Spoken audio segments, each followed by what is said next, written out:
Seguimos con la información en Notimundo a la Carta. El secretario anticorrupción, Iván Granda, presentó ante la Asamblea Nacional un paquete de reformas al Código Orgánico de la Función Judicial. Con esto se busca incorporar jueces especializados en temas anticorrupción y crimen organizado. La entrevista a la carta, en diálogo directo con los protagonistas de los hechos. Nos acompaña a esta hora el secretario anticorrupción, Iván Granda. ¿Cómo está, ministro? ¿Cómo le va? Muy bien, Giselle, un placer estar acá y poder dirigirme a la ciudadanía de Quito. Qué gusto también. Muchísimas gracias por haber aceptado nuestra invitación. Nunca más una justicia del lado de los corruptos ni que libere a los delincuentes. Eso dijo usted ayer cuando presentó este paquete de reforma para reformar justamente el Código Orgánico de la Función Judicial. Le cuento que la semana pasada aquí en este mismo estudio estuvo representantes de la Policía Nacional que se quejaban de que los jueces estaban liberando a los delincuentes que ellos detenían luego de unas grandes investigaciones que se había tomado mucho tiempo y que encima más eran delincuentes que habían sido detenidos en delito flagrante y que además tenían antecedentes penales. ¿Por qué debemos estar seguros o confiar de que lo que usted acaba de presentar nos va a ayudar a tener una justicia menos corrupta si la realidad es esta? Bueno, yo creo que siempre hay que hacer una abstracción. Existen jueces buenos y jueces deshonestos, fiscales deshonestos y fiscales que hacen su trabajo. Y en ese sentido nos parece que lo que plantea la reforma a la ley orgánica es especializar la posibilidad de tener jueces en contra del crimen organizado y jueces nacionales o jueces distritales anticorrupción. ¿Cuál es el problema de la casuística del día a día? Nosotros teníamos un caso en donde se comercializaba municiones y armas de forma ilegal, en donde estaban involucrados funcionarios públicos. En ese sentido, se pudo hacer seguimientos por orden judicial y cuando se trataron de los allanamientos se hicieron casi todos, menos los de Quinindé, porque el juez de Quinindé planteó al fiscal que debía establecerse un proceso en el cual se debía notificar al que iba a ser allanado, cuando lo que sirve un proceso de seguimiento o de escucha telefónica por orden judicial o un allanamiento es la reserva judicial que plantea el Código Orgánico Integral Penal. Entonces, la justicia especializada que hemos planteado con una competencia en crimen organizado y anticorrupción y para perseguir delitos de corrupción, es una experiencia que ha funcionado de forma positiva en Colombia y en Perú, en Costa Rica e inclusive en España. México también tiene. México también los tiene, sí. En ese sentido, nosotros lo que creemos, y es prioridad del presidente de la República, lo planteó hace 8 meses, se ha hecho requerimientos al Consejo Nacional de la Judicatura, nos han dicho que no pueden hacerlo directamente, sino es a través de reforma legal. Hemos presentado esa reforma legal, existen varios actores ciudadanos que han apoyado esta iniciativa y que también han tenido esta idea, que es, por ejemplo, la Comisión Nacional Anticorrupción, presidida por Germán Rodas, que han planteado que la prioridad nacional exige que tengamos jueces nacionales de anticorrupción y del crimen organizado. Esto va a permitir ciertamente que los procesos sean más celeros, que no exista filtración de la información, que no existen casos como el de Los Ríos, que hoy día se relataba en una rueda de prensa donde estaba el presidente de la República, en donde exigía el compromiso de los jueces, no con el gobierno, no con el Consejo de la Judicatura, no con su trabajo, sino con la sociedad en su conjunto. Ahora, hablamos de que una experiencia similar ya se ha dado en países como Colombia, como Perú, también en México. Yo me pregunto, ¿eso es garantía? Porque, por ejemplo, en México acaba de un juez liberar a uno de los principales involucrados con 80 pruebas en el caso del crimen de Ayotzinapa, ¿no? Entonces vemos que esas cosas pasan. No es la mejor justicia la que hay en Colombia ni la que hay llena de corrupción por el tema del narcotráfico. En Perú la misma historia, o sea, no distamos mucho. ¿Qué nos garantiza que esos jueces especializados estén preparados? Y primero, ¿de dónde van a salir esos jueces? Porque en el país existen, me pregunto yo. No, en el país, a ver, la especialidad que plantean Naciones Unidas respecto de este tema, inclusive en la Convención de Naciones Unidas en contra del delito, establece la especialidad y la competencia respecto de determinados temas. Por ejemplo, en temas de eficacia jurídica, si es que yo quiero hacer un seguimiento a X persona involucrado en un caso de corrupción o de crimen organizado y esta persona se mueve por Esmeraldas, Imbabura, Pichincha, Tungurahua, Cuenca y Loja, porque es por donde esta persona pasa, para que la policía pueda hacer ese seguimiento requiere de autorización judicial, imagínese usted. en Esmeraldas, o sea, un juez de Esmeraldas que autorice el seguimiento de esta X persona en Esmeraldas, el otro de Quito, el otro juez de Tungurahua, el otro juez de Cuenca y el otro juez de Loja. Entonces este juez especializado tendrá una mejor jurisdicción. Este juez tendrá una jurisdicción distrital que va a permitir mejorar las condiciones en cuanto inclusive a la confianza de la información. Fiscales de anticorrupción ya se los tiene. La fiscal Diana Salazar apenas llegó a su gestión, lo que dijo es: voy a especializar las fiscalías. Hay una fiscalía de lavado de activos, una fiscalía de delitos de corrupción y administración pública, que hace y que tienen especificidad sobre estos temas. Con los jueces no se podría, en función de lo que plantea el Consejo de la Judicatura, más allá de que el artículo 157 de la Ley Orgánica de la Función Judicial plantee que el organismo para generar este tipo de acciones sea el Consejo de la Judicatura. Nos curamos en sano y creemos que la Asamblea Nacional puede hacer esta reforma que va a permitir una mejor accionar frente a la persecución criminal de este tipo de delitos, que son corrupción, crimen organizado, que están además de eso muy allegados. ¿Y qué pasa con los otros delitos como abuso sexual de menores, delitos tecnológicos? ¿No deberían también tener una especialización en los jueces? Bueno, son delitos comunes. Nos parece que en valores estadísticos existe una mejor concreción de persecución penal respecto a estos delitos. Habrá que hacer un estudio que se hizo en los delitos de corrupción y de crimen organizado respecto de la cantidad de causas, la situación o el modelo procesal que correspondería, la sala penal, porque debe tener un acto se llama doble conforme, que es la posibilidad de apelar ante jueces especializados.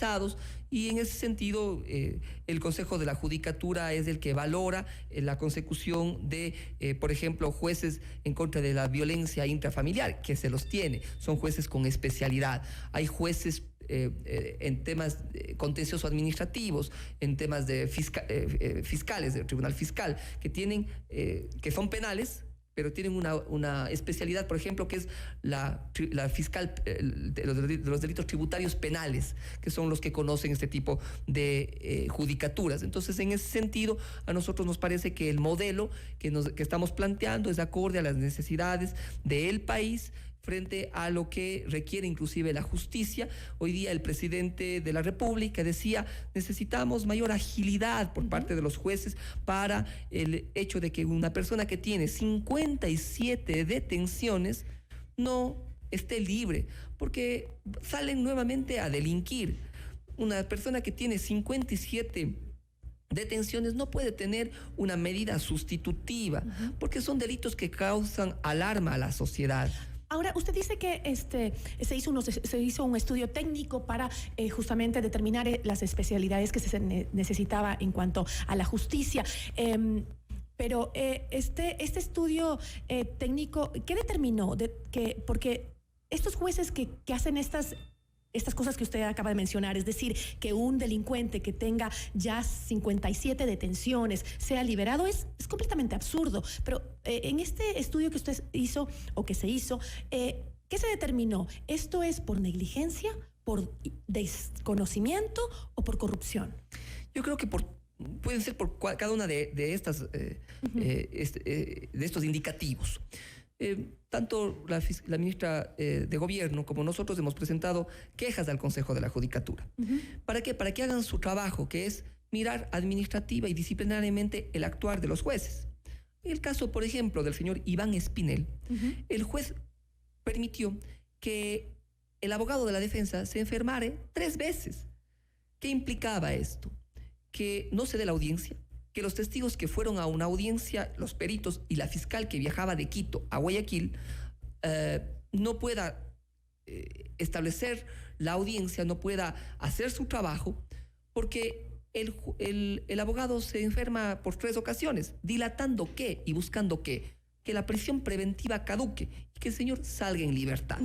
Lo mismo hemos podido ver en el caso de la señora María Sol Larrea. En este caso, nosotros hemos dado seguimiento, nunca hablamos con los jueces de forma directa, porque eso hacía el gobierno anterior. Nosotros garantizamos la autonomía de la función judicial, pero sí ponemos a conocimiento de este tipo de acciones dilatorias que lo que hacen es gastar el dinero de los ecuatorianos, que están vinculadas al pago de una fiscal que prepara una audiencia durante 8 días, los peritos, que tienen que viajar muchas veces de Quito a Guayaquil, los traductores en el caso de que existan personas extranjeras, los testigos que van durante todo un día a esperar dar su versión, y ciertamente lo que hacen son vincular leguleyadas por parte de los abogados que hacen y distraen la acción penal y el ejercicio eficaz de la justicia, lo cual genera impunidad, lo cual genera frustración a la ciudadanía. A nosotros siempre nos dicen, pero ¿por qué tan lenta la lucha en contra de la corrupción? Nosotros como Secretaría Anticorrupción lo que hacemos es presentar las denuncias, generar que existan procesos cooperativos entre la Procuraduría, Contraloría, la Fiscalía, que los procesos de allanamiento se den. Nosotros en el caso 2012, 2016, 2014, 2016, el caso de sobornos, hemos permitido, y no es que lo hemos permitido porque sea nuestra acción voluntaria, sino porque creemos que hay que dar facilidades a que la fiscal general haga su trabajo. La fiscal general hace poco más de un mes generó un proceso de allanamiento a la Presidencia de la República. La Secretaría Anticorrupción coordinó para que el allanamiento se preste en función de las facilidades que la justicia corresponde tener. Se llevaron computadoras, se llevaron teléfonos celulares vinculados a funcionarios públicos que trabajaron en la Presidencia de la República, que ha podido establecer la teoría del caso de la fiscal general y que pueda articular el ejercicio de su acción penal, que es ella la que domina. Nosotros no podemos intervenir más allá de generar un proceso colaborativo, más allá de que el Servicio de Rentas Internas entregue la información que corresponda, más allá de que la UAFE en sigilo, que corresponde a la UAFE, establezca su proceso en donde dé la información financiera, la de movimiento de cuentas de estas entidades. Nosotros no podemos ni siquiera hablar, imagínese usted, de lo que dice o de un informe de ROTEF o de ROI de la UAFE, porque incumpliríamos normas de carácter internacional. Entonces, ¿qué es lo que hace el Ejecutivo? Si es que nos piden información en el tiempo celero, nosotros no escondemos corrupción, sino lo que hacemos es que la Fiscalía tenga todos los elementos necesarios para que su tesis sea o no corroborada. Ahora, ya que ha mencionado usted el caso Sobornos 2012-2016, sí me gustaría conversar sobre el tema también, ministro. Pamela Martínez, en su testimonio anticipado que dio el día de hoy, dijo que Odebrecht entregaba dinero a través de empresas intermediarias. Es decir, ¿cómo podemos...?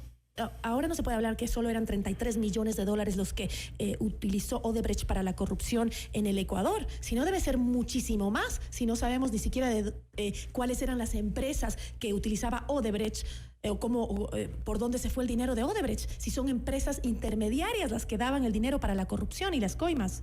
Sí. Odebrecht reconoció hace poco más de un año que era 33 millones de dólares. Ahora ha dicho que son 51 millones de dólares. La fiscal general tendrá que seguir su proceso investigativo. Nosotros no queremos entorpecer los procesos de delación y los procesos de colaboración que tenga Odebrecht con la justicia penal ecuatoriana. Sin embargo, en los procesos que hablamos de los procesos reparatorios, lo que hizo Odebrecht es sumirle al Ecuador en la mayor crisis ética, social, política de su historia. Lo que ha detallado Pamela Martínez, que establece justamente un nuevo mecanismo de crimen político organizado, en donde, según lo que ha dicho Laura Terán, el señor Rafael Correa Delgado es quien presumiblemente establecería condiciones de que manejaba todo el sistema criminal. Para que exista un sistema criminal perfecto, se requiere dos cosas: una institucionalidad que permita eso. Por eso tenía un contralor como Polit, que permitió, y no solo que no controló, sino fue parte de la trama de Odebrecht. Además de ello, tiene un procurador que no defiende los intereses del Estado, tiene una estructura de justicia que es apéndice del Poder Ejecutivo, como fueron todos los fiscales que trabajaron para el expresidente Correa y no para la sociedad ecuatoriana, porque un fiscal es quien protege los intereses de la sociedad, no los intereses de quien manejaba el crimen político organizado en el país. Entonces, en ese sentido, ver los nombres de los que ha planteado la señora Laura Terán, donde estarían involucrados presumiblemente licenciado Mora, Duarte, Bonilla, Mora, Duarte, Bonilla, Alvarado, dependiendo de la trama que estaban, y en donde también existían otros beneficiarios, lo que hacen es darnos la razón en determinadas tramas y de determinadas denuncias que nosotros hemos presentado. Uno de las personas vinculadas al señor Galo Mora, según la información proporcionada por la señora Terán, es el señor Rolando Carrera. Usted dirá, ¿quién es Rolando Carrera? Nadie le conoce, no ha sido ministro. Rolando Carrera es quien detentaba la representación legal del Instituto Eloy Alfaro que nosotros denunciamos hace poco más de 5 meses, que era además de ese instituto que recibía plata de Venezuela, de Bandes, Venezuela, en donde el señor Maduro financiaba acciones políticas de caos en el país a través de el Instituto Eloy Alfaro, que hoy ha desaparecido del modelo o de la institucionalidad de las fundaciones por haber incumplido normativa, y lo ha hecho la Cancillería. Entonces, Rolando Carrera era, además de eso, el tesorero de Alianza País, y además fue parte de Enfarma y trabajó en TAME EP. Entonces ahí vemos con cada una de las personas que están en los testimonios de la señora Terán y de la señora Pamela Martínez, cómo el mecanismo de corrupción funcionaba en función en condiciones en donde el principal personero era el señor Rafael Vicente Correa Delgado, que a su vez, si es que usted ve, hoy justifica como acciones de solidaridad. Perdóneme, nadie puede recibir en el Estado dádivas, recursos privados de ninguna empresa, que no puede ni siquiera financiar candidaturas políticas en el país porque está prohibido expresamente por la ley. Ok, estamos de acuerdo con todo lo que me acaba de decir, pero usted se está basando en este esquema de la trama esta de corrupción que planteó en su testimonio anticipado Laura Terán. Ella hizo un dibujo de eso que usted que acaba de mencionar, lo hizo frente a la audiencia de cómo era esta estructura delictiva, ¿no? La dibujó toda con los nombres que usted acaba de decir y todo. Pero yo digo una cosa, ¿eso es suficiente prueba? Es el que una persona que estuvo involucrada, porque por más que sea un testigo protegido, ella era una persona que también estaba dentro de esta trama, que iba y llevaba dinero algunas veces, que ella misma contaba ese dinero y que estuvo 7 años en esto. O sea, no es que llegó un día y le dijeron hazme el favorcito de llevar este sobre. Ella llevaba 7 años, sabía perfectamente lo que hacía. Puede constituirse en una prueba cuando ella misma dice que los documentos que son la prueba del esquema de corrupción se los hizo quemar Pamela Martínez en un memory. Entonces, ¿cómo podemos basar una acusación en un solo testimonio? Bueno, muy buena pregunta. Primero que hay testimonios que coinciden. El testimonio de Laura Terán coincide con el de Pamela Martínez. No es un testimonio suelto. No son aislados. No son pero aislados. Se unen cabos nada más, de lo que hemos dicho. Son testimonios que unen cabos, y esto no lo voy a decir como secretario anticorrupción, sino como abogado penalista. Ok. Se han dado allanamientos y existen elementos que surgieron de los allanamientos que se dieron a la presidencia de la República, como teléfonos celulares, chats entre el señor Rafael Vicente Correa y el señor Alexis Mera, que corroboran que existían mecanismos en donde se discutían las acciones que iban a desarrollar en una u otra cosa, que coinciden con lo que relata Pamela Martínez y la señora Laura Terán. De otro lado, solo traje un ejemplo. En las facturas casos sobornos 2012-2016, la empresa Semaica, según dice el testimonio y los documentos entregados, pagó $24,640 a Gota Azul. ¿De quién es Gota Azul? Empresa de Carlos Bravo, que a su vez estaba vinculado a Vinicio Alvarado Espinel y que también está procesado en otros casos. Usted se acordará. Semaica tuvo contratos millonarios con el Estado.